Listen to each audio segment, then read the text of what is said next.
BSP विधायकों के कांग्रेस में विलय का मामले में हाईकोर्ट ने फैसला सुना दिया है। हाईकोर्ट ने स्पीकर को आदेश दिए हैं। कोर्ट ने याचिका को निस्तारित किया। स्पीकर अब इस मामले की सुनवाई करेगा। पिछले काफी समय से लगातार बीएसपी विधायकों के विलय को लेकर लगातार चर्चा बनी हुई थी। मामला कोर्ट में था और अब जाकर हाईकोर्ट ने इस मामले में फैसला सुनाया है कि इस पूरे मामले को विधानसभा स्पीकर सुनवाई करेंगे। निस्तारित कर दिया है।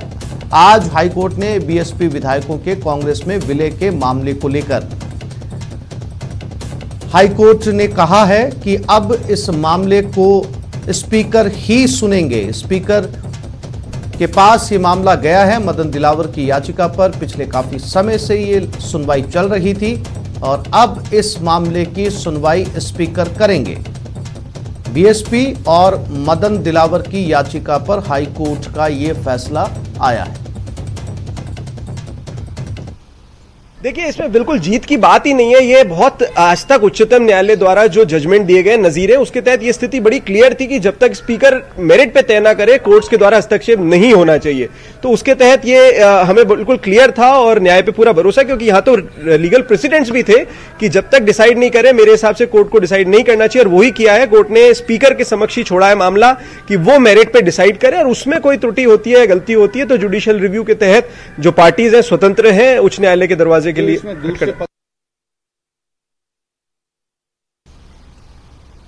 और इसी खबर पर हमारे संवाददाता अरबाज अहमद हमारे साथ लाइव जुड़ गए। उनके पास सीधा चलते हैं। अरबाज, आखिरकार लंबी जद्दोजहद के बाद हाईकोर्ट ने वो फैसला सुनाया जिसकी लगातार चर्चा चल रही थी कि ये मामला विधानसभा के अंतर्गत आता है, विधानसभा स्पीकर इस मामले को तय करेंगे, और आखिरकार हाईकोर्ट ने फैसला सुनाया। अब इस पूरे मामले की सुनवाई विलय को लेकर जो है वो इसका निस्तारण भी विधानसभा में किया जाएगा।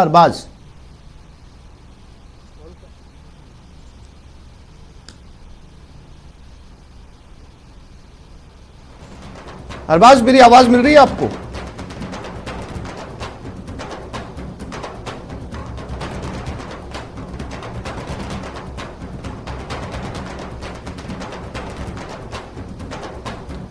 अरबाज से फिर से बात करने की कोशिश करेंगे। सचिन कुमार हमारे साथ जुड़े हुए हैं। सचिन के पास चलते हैं। सचिन, एक तरह से देखा जाए तो मदन दिलावर भी यही चाहते थे कि इस मामले को जो है विधानसभा स्पीकर सुने, और अब हाईकोर्ट ने भी यही फैसला दिया। हाईकोर्ट ने अपनी तरफ से सीधा हस्तक्षेप ना करके इस मामले को विधानसभा के अंदर ही सुलझाने का फैसला दिया है।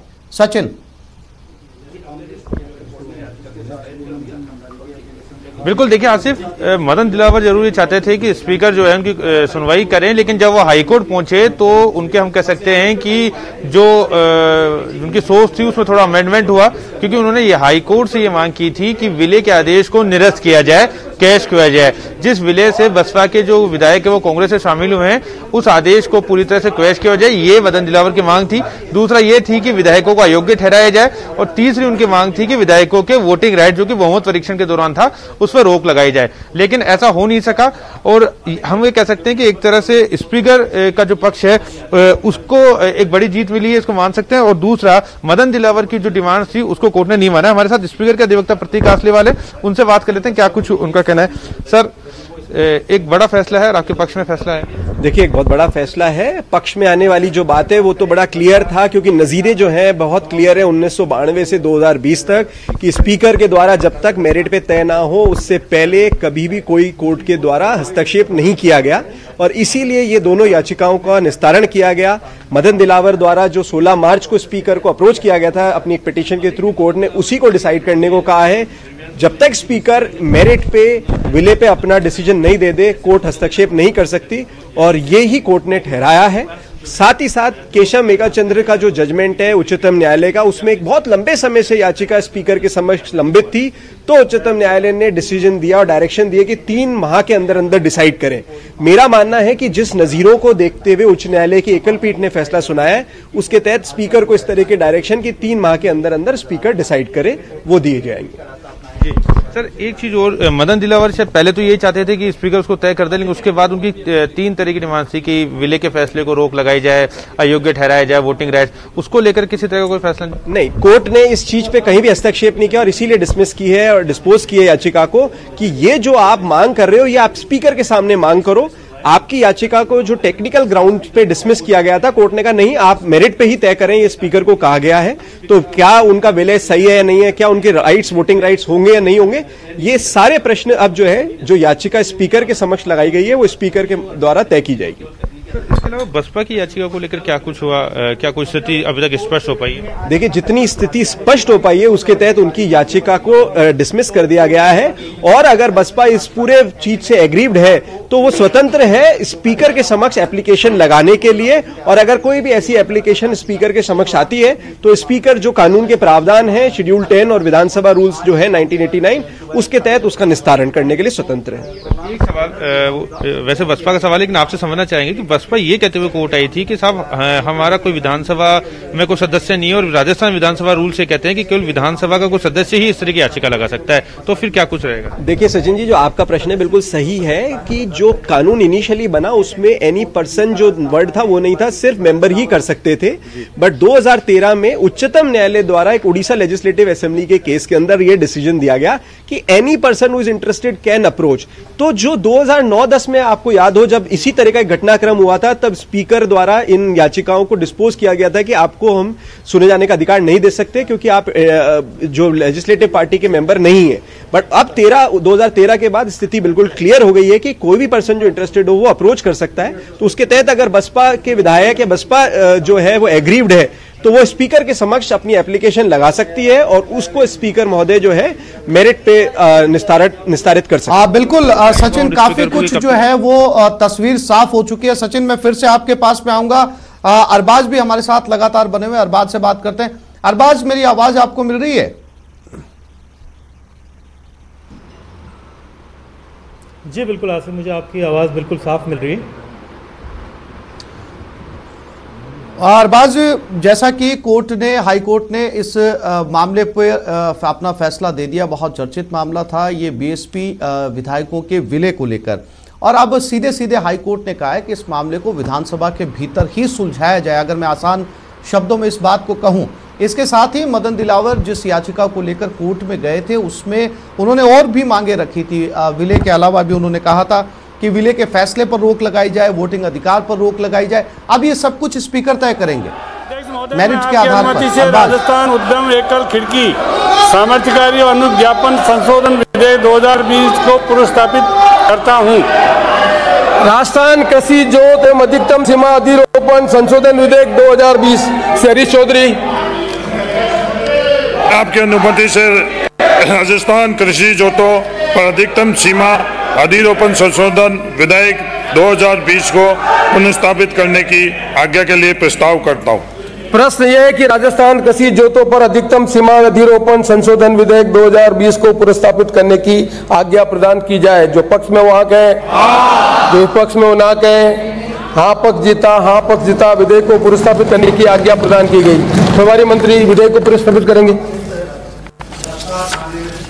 अध्यक्ष महोदय, मैं आपकी अनुमति से राजस्थान कृषि जोतों पर अधिकतम सीमा अधिरोपण संशोधन विधेयक 2020 को पुनर्स्थापित करता हूँ। विधायिकार विचार से लिए जाने वाले विधायक राजस्थान माल और सेवा कर द्वितीय संशोधन विधेयक 2020 श्री शांति कुमार धारीवाल। पाइप है माल वाला, यहाँ से चालू हो ना। अध्यक्ष महोदय, मैं आपकी अनुमति से प्रस्ताव करता हूं कि राजस्थान माल और सेवा कर द्वितीय संशोधन विधेयक 2020 को विचारार्थ लिया जाए। श्रीमती अनिता पटेल, बैठे हुए। अध्यक्ष महोदय, जिस तरह से कोरोना महामारी के कारण से रेवेन्यू में जो लॉसेस हुए हैं और उन रेवेन्यू के लॉसेस को ध्यान में रखते हुए ये जो सरकार संशोधन लेके आई है, यदि इसके उद्देश्य और कारणों के कथन पर हम ध्यान दें तो इसमें उल्लेखित किया गया है कि भारत सहित विश्व के कई देशों में कोविड-19 महामारी के प्रसार को देखते हुए समय सीमा के विस्तार सहित कतिपय उपबंधों को शिथिल करने के उद्देश्य से राजस्थान माल और सेवा कर अधिनियम 2017 में नई धारा 168 का अंत स्थापित की जानी प्रस्तावित है। माननीय अध्यक्ष महोदय, ये नई धारा आपने स्थापित की है, लेकिन क्या इस नई धारा की स्थापना मात्र से ही जीएसटी जो राजस्थान के जीएसटी का कलेक्शन है वो हो जाएगा कि सिर्फ समय विस्तार कर देने मात्र से हो जाएगा, या हमें उन्हें कुछ और देना होगा, या हमें उन्हें प्रोत्साहित करना होगा, ऐसा माहौल बनाना होगा। क्योंकि लॉकडाउन की वजह से जो इंडस्ट्रीज बंद हुई हैं, जो प्रोडक्शंस बंद हुए हैं, मजदूर नहीं आ रहे हैं, इस परिप्रेक्ष्य में हमें पूरे वातावरण को देखने की जरूरत है, राजस्थान के पूरे सिनेरियो को देखने की जरूरत है। किस तरह से हम श्रमिकों को मोटिवेट करके किस तरह से उन फैक्ट्रीज को चालू कराएं ताकि हमको रेवेन्यू मिले। लेकिन हो क्या रहा है माननीय अध्यक्ष महोदय, इस आफत के समय, इस महामारी के समय भी जितनी भी इंडस्ट्रीज हैं उन इंडस्ट्रीज पर विद्युत शुल्क जो स्थायी शुल्क है उसको माफ नहीं किया गया है और उन पर डबल पेनल्टी रोपित की गई है। जो पहले से उनकी कमर टूटी हुई थी वो और ज़्यादा परेशान हो गए हैं और ज़्यादा प्रोडक्शन को कैसे बढ़ाएं उस और सोचने की बजाय जो प्रोडक्शन वो कर सकते हैं, जैसे श्रमिकों को ला करके जैसे कैसे वो फैक्ट्रीज चालू कराएं, उन प्रोडक्शंस को करें, उसकी ही नौबत अभी नहीं आ रही है। तो ऐसी स्थिति में समय सीमा हम बढ़ा देंगे या शिथिल कर देंगे कुछ प्रकरणों में तो हमें रेवेन्यू मिल जाएगा। मैं सोचती हूँ कि ऐसा विश्वास करना हम खुद को गलतफहमी में डाल रहे हैं कि उससे रेवेन्यू मिलेगा। इसलिए मेरा निवेदन है माननीय अध्यक्ष महोदय कि जितनी परेशानियां ऑलरेडी। और इसी खबर पर हमारे साथी सुधीर शर्मा भी जुड़ गए, उनके पास भी सीधा लिए चलते हैं।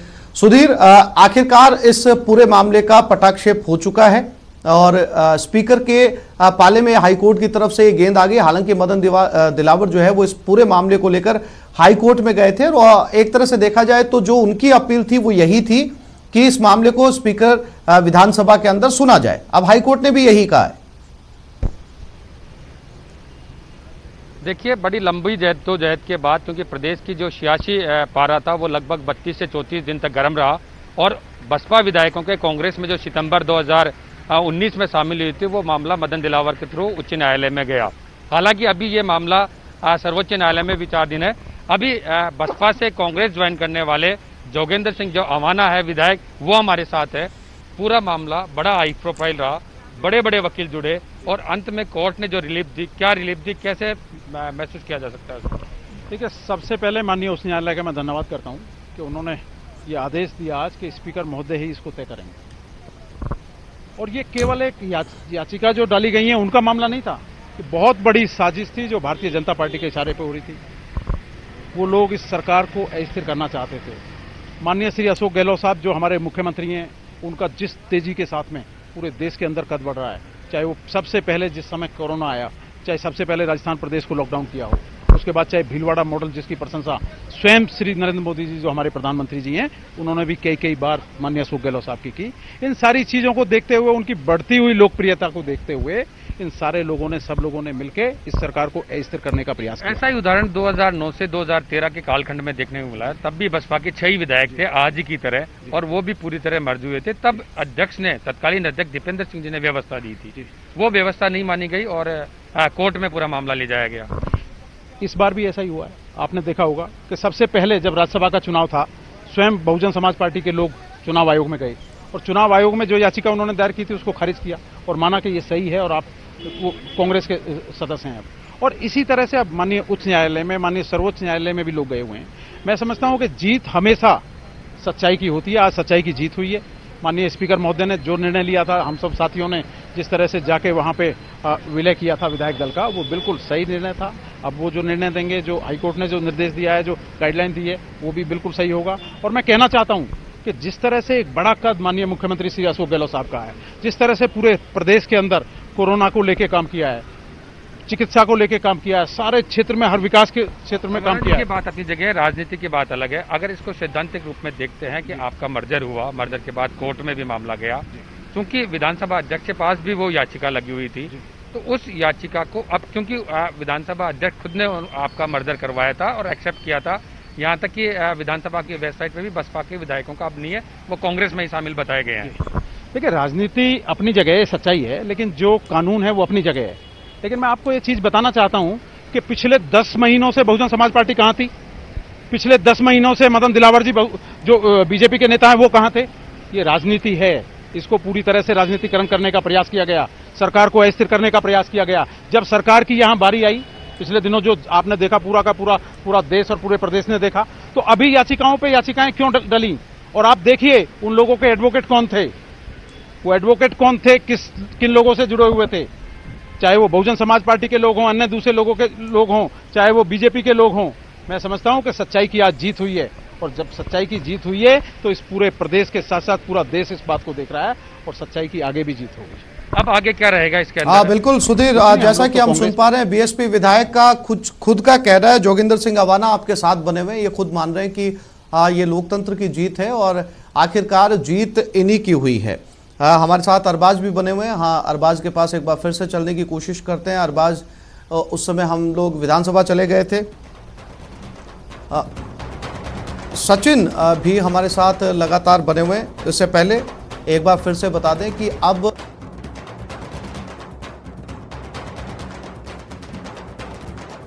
और सुधीर जी एक बार फिर से लौटता हूं, जब तक सचिन और अरबाज से बात करूं। जोगिंदर सिंह अवाना साफ कह रहे हैं कि अब जाकर जो है वो लोकतांत्रिक एक फैसला आया। लेकिन अगर राजनीति के इधर बात करें सुधीर, तो कांग्रेस इसे अपनी जीत बता रही है और बीजेपी इसे अपनी जीत बता रही है। बीजेपी का कहना है कि हम जो सुनवाई लेकर विधानसभा में गए थे उसको सुना नहीं, इसलिए हम कोर्ट में चले गए। और कांग्रेस का ये कहना है कि कोर्ट में इसलिए गए थे कि सरकार को अस्थिर करने की कोशिश थी, अब विधानसभा में सुना जाएगा तो मेरिट के आधार पर फैसला हो जाएगा। जीत दोनों अपनी अपनी मानकर चल रहे हैं। सुधीर,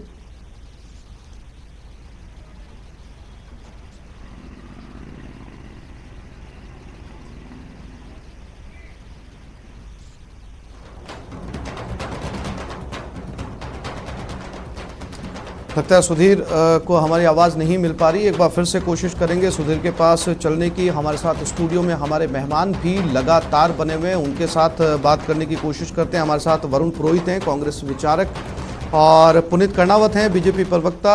इसके साथ ही डॉक्टर पीसी जैन, वरिष्ठ अधिवक्ता हैं।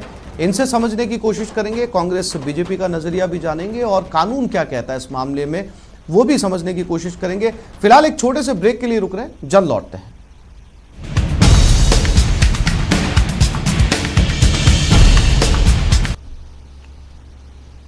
ब्रेक के बाद आप सभी दर्शकों का एक बार फिर से स्वागत है। लगातार राजस्थान में जो मुद्दा चर्चा में था और राजनीति जिस मुद्दे को लेकर दोनों ही दलों की तरफ से सामने आ रही थी, आखिरकार ऐसे मुद्दे को हाई कोर्ट ने इस मुद्दे को फैसला दिया निस्तारित करने का। अब इस पूरे मामले को विधानसभा स्पीकर सुनेंगे। इसी पूरे मुद्दे पर चर्चा के लिए हमारे स्टूडियो के अंदर पैनल मौजूद हैं, उनके पास चलते हैं। अरबाज भी हमारे साथ जुड़े हुए हैं, एक बार फिर से उनसे बात करने की कोशिश करते हैं। लेकिन सबसे पहले डॉक्टर पीसी जैन साहब, मैं आपके पास आना चाहूँगा। जैन साहब वरिष्ठ अधिवक्ता हैं, आप इसको बतौर कानूनी नज़रिए से कैसे देखते हैं?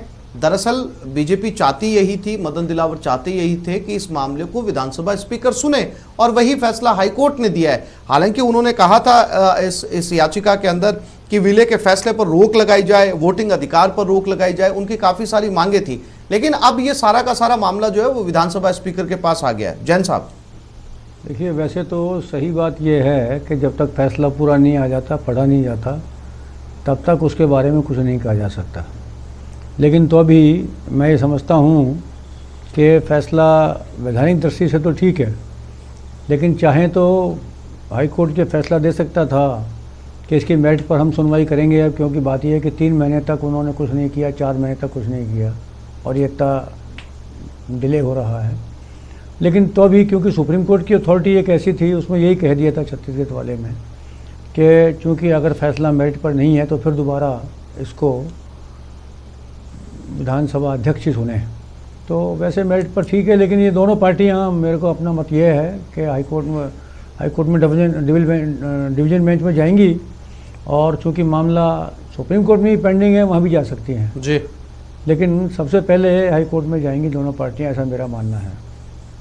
ठीक है। जैन साहब, शांतिलाल चपलोत साहब पूर्व विधानसभा अध्यक्ष भी हमारे साथ जो जुड़े हुए। शांतिलाल जी, कैसे देखते हैं आप इस फैसले को? आखिरकार जो विधानसभा के अधिकार थे हाई कोर्ट ने उन्हीं का संरक्षण किया है।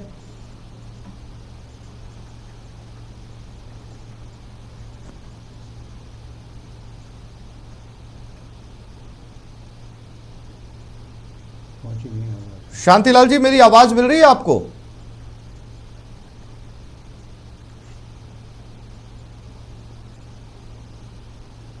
अरबाज के पास एक बार फिर से चलते हैं, अरबाज से बात करते हैं। अरबाज, लंबे समय से ये मामला आपने भी देखा, लगातार कोर्ट से हम इस पूरे मामले को कवर भी कर रहे थे। इस दौरान जो है वो बहुत विधायकों की बाड़ेबंदी भी हुई। ये अंदाजा लगाया जा रहा था कि आखिरकार इस मामले, और ये मामला न केवल विधानसभा से बाहर गया, हाई कोर्ट तक पहुंचा, सुप्रीम कोर्ट तक पहुंचा। अब एक ऐसा फैसला आया जिससे दोनों ही पक्ष जो है वो खुशी जता रहे हैं। अरबाज, देखिए, दोनों पक्ष भले ही खुशी जता रहे हो आसिफ, लेकिन जो बसपा है इससे बिल्कुल खुश नज़र नहीं आ रही है, क्योंकि बीएसपी के जो वकील हैं वो इस पूरे मामले में बहुत अहम कड़ी थे और शुरू से ही इस मामले में जो उनकी बात थी वो काफ़ी मायने रखती थी। क्योंकि आप देखिए कि शुरू से सुनवाई में जो उनकी बात रखी गई, कई रेफरेंसेस ऐसे दिए गए, क्योंकि सबसे बड़ा नुकसान उनके 6 एमएलए का हुआ था। उन्होंने पार्टी के सिंबल पर चुनाव लड़ा था राजस्थान में। चुनाव लड़ने के बाद में सभी एमएलए एक साथ कांग्रेस के अंदर मर्ज कर गए। अब उनका रिएक्शन, उनकी याचिका खारिज होने के बाद में क्या होता है पूरा राजस्थान जानना चाहता है। और सबसे अहम भी, क्योंकि जाहिर सी बात है कि जीतने वाले वकील इस मामले में आगे चैलेंज नहीं करेंगे, लेकिन जिन लोगों की याचिका खारिज हुई है वो सीधे तौर पर डिवीजन बेंच का रुख करेंगे। लेकिन उससे पहले फैसले की कॉपी ली जाएगी, उसको स्टडी करना शुरू कर दिया है और बसपा सुप्रीमो मायावती से बाकायदा बातचीत की जाएगी। जो दिनेश कुमार गर्ग हैं, जो बीएसपी के वकील है, वो हमारे साथ में मौजूद हैं, काफ़ी सीनियर वकीलों से बातचीत करते हैं। आपकी याचिका को खारिज कर दिया गया है, क्या आपका आगे स्टेप होगा और अब इस फैसले को आप लेकर के आपकी क्या तैयारी होगी? क्या बातचीत आप बसपा सुप्रीमो है, मायावती हैं, उनसे रखेंगे? सर, अभी क्योंकि आज वर्चुअल हियरिंग थी, वर्चुअल हियरिंग की वजह से एग्जैक्टली कोर्ट ने क्या ऑर्डर पास किया ये पता नहीं चल पाया, क्योंकि वो वीडियो कॉन्फ्रेंस से डिस्कनेक्ट हो गए। तो अभी फैसला आएगा जब पढ़ के पूरा डिसीजन लेंगे हम क्या लेना है। जैसा मेरे को सुनने में आया अभी कि मदन दिलावर जी की याचिका थी, स्पीकर महोदय ने खारिज की थी टेक्निकल ग्राउंड पे, तो उसको रिमांड किया है वापस मेरिट पर डिसाइड करने के लिए, और 3 महीने का समय दिया है कि 3 महीने में उसको निस्तारित करें मेरिट पे स्पीकर महोदय। जहाँ तक बसपा द्वारा लगाई गई पिटीशन का सवाल है, उसके बारे में अभी निश्चित रूप से नहीं पता चल पाया है कि क्या आदेश उसमें पारित किया है। सुनने में ये आया है कि बसपा को भी ये स्वतंत्रता प्रदान की गई है कि वो भी स्पीकर के समक्ष जाएं तो अलग से याचिका पैरा 6 जो है शेड्यूल 10 का, उसके तहत डिस्क्वालिफिकेशन की एप्लीकेशन लगा सकते हैं। लेकिन फिर भी पूरा फैसला जब तक नहीं आ जाएगा, उसका पूरा अध्ययन नहीं कर लेंगे, जब तक हम अभी ये कहने की सूरत में नहीं है कि हमें आगे का कदम क्या उठाना है। जैसे ही फैसला आ जाएगा उस पर हम मनन करेंगे, अध्ययन करेंगे और अपने जो जो सीनियर हैं। बिल्कुल अरबाज, ये भी महत्वपूर्ण है कि अगर फैसले की कॉपी तीनों पार्टियों को मिलती है तो उस हिसाब से उसका विवेचन किया जाएगा। बीएसपी भी उस फैसले को अपने हिसाब से देखेगी और आगे क्या कोर्ट में किया जा सकता है, कौन सी चीजों को लेकर आगे बढ़ा जा सकता है, ये भी बीएसपी के लिए विचारणीय होगा। मैं फिर से लौटूंगा अरबाज आपके पास। शांतिलाल चपलोत हमारे साथ लगातार बने हुए। शांतिलाल जी, मेरी आवाज आपको मिल रही है? हाँ, मिल रही है, आपकी आवाज आ रही है बराबर। शांतिलाल जी, ये जो फैसला आज आया है, बतौर पूर्व विधानसभा अध्यक्ष, क्या आप भी कभी ऐसे अनुभव से गुजरे हैं कि आपको इस तरीके के फैसले लेने पड़े हों? आपको आपके विधायक, आपकी विधानसभा के विधायक कोर्ट गए हों, ऐसे कोई मामला, कोई अनुभव अगर आप साझा करना चाहें तो? नहीं, कोर्ट में तो नहीं गए। मेरे टाइम पर मेरे सामने याचिकाएं पेश हुई थी, पर आज जो हाईकोर्ट ने डायरेक्शंस दिए हैं वो सही है और हाईकोर्ट ने किसी मर्यादा का उल्लंघन नहीं किया है। हाईकोर्ट जुडिशरी, लेजिस्लेचर और एग्जीक्यूटिव तीनों को बैलेंस करना पड़ता है। चेक एंड बैलेंस की थ्योरी है हमारे संविधान में, उसी के अनुरूप हाईकोर्ट ने किसी प्रकार का इंटरवेंशन नहीं करके हाईकोर्ट ने डायरेक्शन दिए हैं, तो वो एग्जीक्यूटिव और जो अध्यक्ष को दिए हैं वो अध्यक्ष उनकी पालना कर लेंगे। इसलिए इस मामले में कुछ कहना नहीं है, क्योंकि हाईकोर्ट ने ऑलरेडी डायरेक्शंस दे दिए हैं और उस डायरेक्शन के बारे में और हाईकोर्ट की किसी बात के बारे में टिप्पणी करने का कोई औचित्य भी नहीं है अब। और उन्होंने जुडिशियल सिस्टम को बराबर बनाए रखा है और एग्जीक्यूटिव का, अध्यक्ष का भी मान रखा है।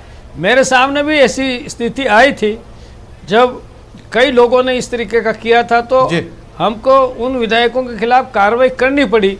पर ये स्थिति उस समय कोई हाई कोर्ट नहीं गया था, उस समय मेरे सामने याचिकाएं पेश हुई थी, तो हमने उसका निस्तारण किया था अपने हाथ पे।